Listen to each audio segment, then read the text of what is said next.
Numa noite abafada de outubro, enquanto as ruas de Belo Horizonte ferviam com sirenes distantes e buzinas impacientes, Júlia Lopes se encontrava parada diante de uma porta que já não era mais sua. O apartamento pequeno que alugara com esforço por 3 anos, agora pertencia a outra pessoa. A caixa de papelão que carregava nos braços parecia pesar mais do que apenas roupas e documentos. Nela estavam os restos de um relacionamento rompido, as cartas que nunca enviou para o pai que desapareceu quando ela tinha 8 anos, e uma garrafa de perfume barato que só usava quando precisava se sentir forte. Aos 29 anos, grávida de 7 meses e recém-demitida do cargo de auxiliar de estoque em uma loja de materiais de construção, ela se deu conta de que havia perdido tudo em menos de uma semana. E ninguém sabia. Nem a vizinha fofoqueira do 3º andar, nem o colega de trabalho que fingia se importar, muito menos o homem que disse que ficaria com ela até o fim, mas que desapareceu no dia em que o teste de gravidez deu positivo. Com o último ônibus para o Barreiro já tendo partido e sem dinheiro sequer para uma água, Júlia andou. Passou por avenidas iluminadas por postes trêmulos, desviou de olhares suspeitos, ignorou o cansaço das pernas e o latejar nas costas. Quando encontrou um ponto de táxi abandonado perto da rodoviária velha, se sentou ali, abraçando os joelhos e tentando ignorar o zumbido nos ouvidos. A fome dava pontadas, mas era a solidão que doía mais. Estava invisível para o mundo. As pessoas passavam apressadas, algumas com guarda-chuvas, outras com casacos pesados, e nenhuma delas sequer olhou para ela. Nem quando a caixa molhada se rasgou, espalhando seus papéis no chão, nem quando ela começou a chorar silenciosamente, o rosto enterrado nas mãos. O vento soprou mais forte e trouxe consigo a sensação de que algo estava prestes a mudar. Para pior ou para melhor, ela não sabia. Foi então que um carro parou lentamente diante dela. Não era luxuoso nem chamativo, mas tinha os vidros fechados e um adesivo de alguma ONG no vidro traseiro. A porta do passageiro se abriu e um homem saiu, não muito alto, pele morena clara, camisa amarrotada e olhar que misturava cansaço e curiosidade. Ele parou a 2 metros de distância e disse sem rodeios: "Tá tudo bem com você?" Júlia demorou a responder. Estava exausta demais para fingir orgulho. Apenas balançou a cabeça. Ele se aproximou sem invadir o espaço dela. "Meu nome é Caio. Trabalho com distribuição de alimentos ali no centro. Não sou ninguém importante, mas já vi muita gente na rua passando por coisa parecida." Júlia ergueu os olhos desconfiada. "Eu não tô pedindo esmola." "Eu sei. Só tô perguntando se aceita ajuda. Pode ser só um lanche, uma água, um lugar para descansar até amanhã, sem compromisso." Ela olhou para o céu, agora tomado por nuvens escuras. "Tem gente que oferece ajuda só para depois cobrar caro, você sabe disso." Caio assentiu, os olhos demonstrando que sabia muito bem.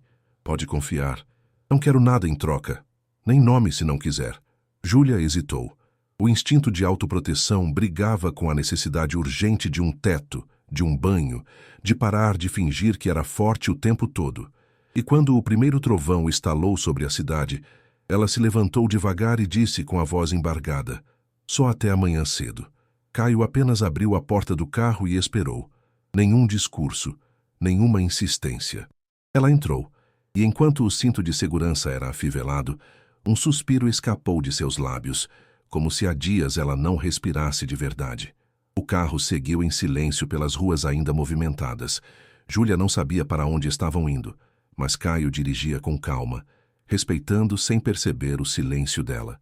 Quando pararam em frente a uma pequena casa com luz acesa na varanda e cheiro de pão no ar, ela pensou em desistir. "É da minha tia", ele explicou. "Ela tem um quarto vago nos fundos. Fica em casa sozinha desde que o marido morreu."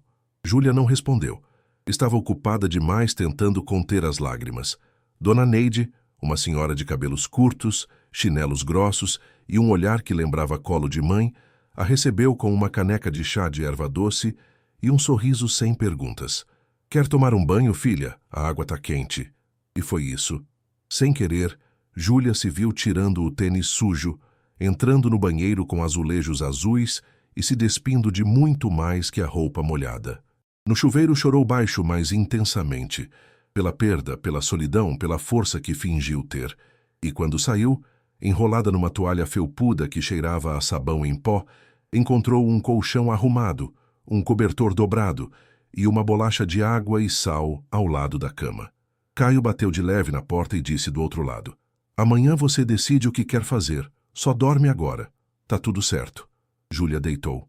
O bebê se mexeu dentro dela e pela primeira vez em dias ela sorriu. "Acho que estamos a salvo, pelo menos por hoje." Na manhã seguinte, a luz que entrava pela fresta da cortina parecia menos agressiva do que nos últimos dias. Júlia acordou antes das 7, sem saber se foi a claridade ou o cheiro de café que a despertou. Sentou-se devagar, sentindo o peso do corpo, o inchaço das pernas e a inquietação que só quem carrega uma vida entende. Por um segundo, pensou que tudo havia sido sonho, mas o cobertor macio e o murmúrio suave de vozes na cozinha a trouxeram de volta à realidade. Estava mesmo ali, em segurança, por enquanto.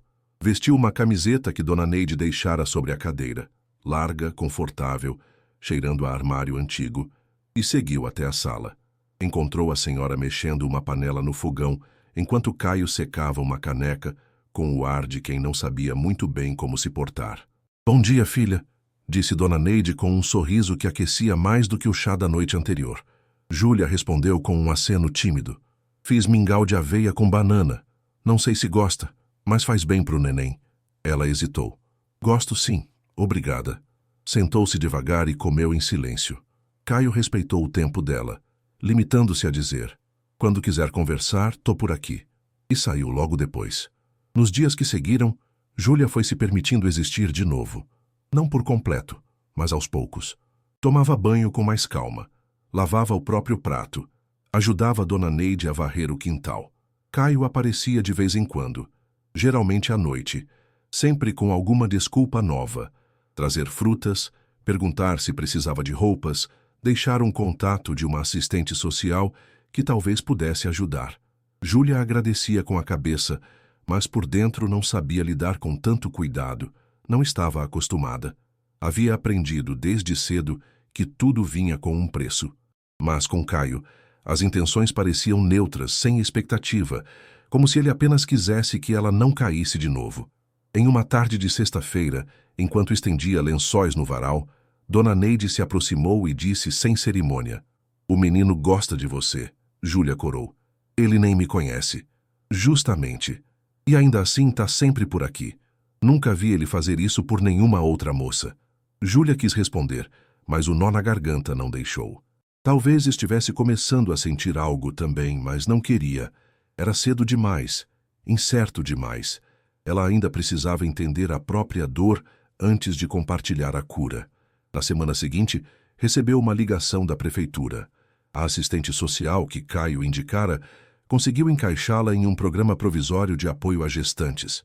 Seria possível fazer um curso de formação em costura e receber auxílio até o bebê completar 6 meses. A notícia a abalou mais do que esperava. Pela primeira vez em muito tempo, uma porta se abria, e ela não sabia se estava pronta para atravessá-la. "Você acha que eu dou conta?" perguntou a Dona Neide naquela noite, enquanto cortavam legumes para a sopa. "Claro que dá. Já deu conta de coisa pior. Agora é só caminhar com calma." Mais uma semana se passou, e com ela vieram também os sustos.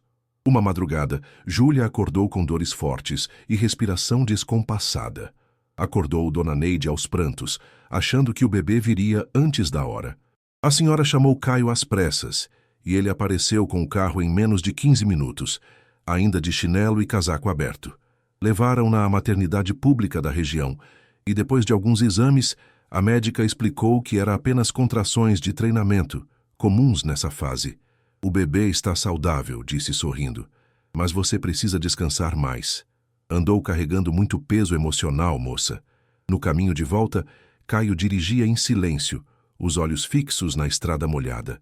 Júlia, no banco de trás, segurava firme o crachá do hospital, que agora usava como marcador de páginas no caderno de anotações que Dona Neide lhe dera. "Por que você faz isso?" ela perguntou, quebrando o silêncio. "O quê? Aparecer sempre? Ajudar tanto? Por quê?" Ele respirou fundo. "Porque um dia eu precisei e ninguém apareceu. E porque talvez eu esteja tentando fazer diferente agora. Ela olhou pela janela. Então, somos dois tentando não repetir o passado. Ele sorriu. Pode ser. Naquela noite, sozinha no quarto, Júlia abriu o caderno e começou a escrever. Não sabia ainda se era um diário, um desabafo ou apenas uma tentativa de entender a própria história. Escreveu sobre o medo, sobre o pai que foi embora, sobre a mãe que morreu quando ela tinha 19, e o mundo desabou sobre seus ombros. Escreveu sobre amores rasos, empregos cansativos, expectativas frustradas. E escreveu sobre Caio. Não como um salvador, mas como alguém que apareceu quando ninguém mais estava disposto a enxergá-la. No domingo, Caio apareceu com um presente. É uma bobagem, mas achei que podia te ajudar a lembrar de quem você é. Era uma máquina de costura usada, com um manual ainda preso com fita. Se não quiser, tudo bem. Ela segurou o presente como quem carrega um futuro nas mãos. Sorriu com os olhos marejados. Acho que quero sim. E agora, antes de seguir para o desfecho dessa jornada, quero te fazer um convite sincero. Se essa história tocou alguma parte do seu coração até aqui, se você sentiu o peso da solidão e o alívio de ser acolhido, se por um segundo você pensou em alguém que te ajudou quando ninguém mais ajudou, então se inscreva no canal. Não porque a gente precisa de números, mas porque queremos construir um espaço onde histórias como a da Júlia possam continuar existindo. E se quiser compartilhar algo com a gente, comenta aqui. Qual foi o momento mais forte desse vídeo para você? A gente lê tudo, mesmo. Sua história importa. Com o passar dos dias, a rotina no pequeno quarto dos fundos da casa de Dona Neide foi se transformando. O que antes era abrigo temporário foi ganhando o cheiro de casa. Júlia começou a acordar mais cedo para aproveitar a luz da manhã enquanto aprendia a usar a máquina de costura. Os primeiros pontos saíam tortos, as linhas se embolavam, mas ela insistia. A cada dia produzia algo novo, uma almofada, um avental, uma bolsinha simples. Era como se, ao costurar tecidos, ela estivesse tentando remendar os pedaços da própria alma. Caio continuava presente, não da forma sufocante de quem quer controlar, mas com a delicadeza de quem simplesmente está por perto. Às vezes passava só para deixar pães frescos que comprava na padaria do bairro. Outras vezes, sentava na varanda ao entardecer, contando histórias de quando trabalhava em feiras livres com a mãe, vendendo legumes e frutas enquanto sonhava em estudar. Nunca fui de faculdade, ele disse uma vez, mas aprendi a escutar, e às vezes é só isso que a gente precisa fazer por alguém. Júlia ouvia, observava, sentia, e pela primeira vez em muito tempo queria que alguém ficasse. Na véspera do seu aniversário de 30 anos, ela recebeu uma visita inesperada. Uma antiga amiga de infância, Clara, com quem havia perdido contato. Dona Neide, sem saber quem era, a recebeu como sempre, com café pronto e um pedaço de bolo de milho. Clara contou que soube por acaso do paradeiro de Júlia através de uma ex-colega de trabalho. Fiquei preocupada. Você sumiu do mundo. Júlia hesitou, olhando para a barriga já enorme. Acho que o mundo que me sumiu, na verdade. Conversaram por horas. Riram, choraram. Clara trouxe a ideia de expor as costuras de Júlia em uma pequena feira de artesanato que aconteceria dali a 2 semanas. Se quiser, posso ajudar com a barraca. Você merece ser vista. Na semana da feira, Caio apareceu com uma lona azul e madeira reaproveitada para montar a estrutura da barraca. Ele mesmo ajudou a carregar as almofadas, os panos estampados, os chaveiros de tecido feitos à mão. No sábado, às 8h da manhã, a barraca de Júlia já estava montada na pracinha do bairro, com uma plaquinha feita por Clara que dizia «Feito com coragem». Durante o dia, dezenas de pessoas passaram, elogiaram, compraram. Uma senhora pediu um modelo personalizado. Um casal pediu orçamento para lembrancinhas de maternidade. E ao final da tarde, com os pés doendo e o coração cheio, Júlia olhou para Caio e disse: Eu tô voltando a existir. Mas a vida, mesmo nos seus momentos mais bonitos, gosta de testar se a gente aprendeu a ficar de pé. Foi numa segunda-feira chuvosa, quando Júlia estava sozinha em casa, terminando de costurar um pedido, que a dor começou. Desta vez, não era treino. Era real, intensa, crescente. desesperadora. Tentou ligar para a dona Neide, mas o telefone deu fora de área. Caio também não atendeu. Com mãos trêmulas, conseguiu pedir socorro ao SAMU e minutos depois já estava a caminho da maternidade. O bebê, seu pequeno guerreiro, resolveu nascer antes do tempo. O parto foi difícil, complicado, e ela não viu nada por um tempo, apenas o breu. Quando acordou, dias depois, a primeira coisa que sentiu foi o vazio na barriga. Tentou falar, mas a voz não saía. Seus olhos procuraram o berço ao lado, mas ele estava vazio. Uma enfermeira entrou e, ao ver que Júlia estava acordada, correu para avisar o médico. Minutos depois, uma mulher de jaleco entrou com um sorriso delicado e olhos cansados. Ele tá bem, prematuro mas forte. Tá na incubadora, lutando como um leãozinho. Júlia não conseguiu conter as lágrimas. Posso ver? Logo, logo. Mas tem alguém lá fora que não sai do hospital desde o dia em que você chegou. Quer ver ele? Júlia assentiu, ainda sem saber se estava pronta. A porta se abriu lentamente e Caio entrou com o semblante de quem tinha vivido 10 anos em 3 dias. Os olhos vermelhos, as olheiras fundas e o jeito desajeitado com que segurava uma flor de plástico diziam mais do que qualquer discurso. Você quase me matou do coração, sabia? Ela sorriu fraco. Achei que ia ter tempo, mas ele quis vir logo. Caio se sentou ao lado da cama pegando na mão dela. E ele veio, e você tá aqui. A gente vai dar conta. Não porque a vida é fácil, mas porque agora a gente tem um ao outro. Nos dias que seguiram, Júlia foi autorizada a visitar o filho na UTI neonatal. Pedro era pequeno, frágil, mas respirava sozinho e já reconhecia a voz da mãe. Dona Neide apareceu com um cobertor costurado à mão. Clara trouxe flores. E Caio bem.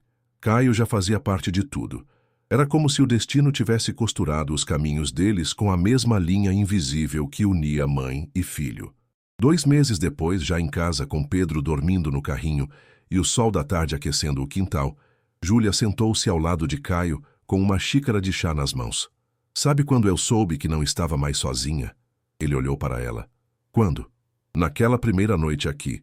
Não pelo colchão ou pelo chá, mas porque ninguém me perguntou o que eu tinha feito de errado para merecer ajuda. Só me deram. Caio ficou em silêncio por um tempo. Depois respondeu. Você nunca precisou merecer. Só precisava respirar. E agora você está vivendo. Ela encostou a cabeça no ombro dele. O vento soprava devagar. Pedro respirava devagar. E o mundo parecia, finalmente, em paz. Se essa história tocou você de algum jeito, se Júlia te fez lembrar de alguma fase difícil da sua vida, ou de alguém que apareceu quando tudo parecia perdido, então se junte a nós. Aqui nesse canal, cada história é uma ponte, não um fim. Se inscreve sim, mas mais do que isso, conta pra gente nos comentários. Você já passou por algo parecido? Alguém já te estendeu a mão quando você não tinha mais força para pedir ajuda? A gente quer ouvir sua voz, porque aqui sua história também importa. Aqui, a gente constrói comunidade com palavras, com escuta e com verdade. E se você gostou do vídeo, diga o que aprendeu com ele. Quem sabe a sua resposta não ajuda alguém que ainda está tentando se levantar. Obrigado por assistir até o fim. Volta sempre. A casa é sua.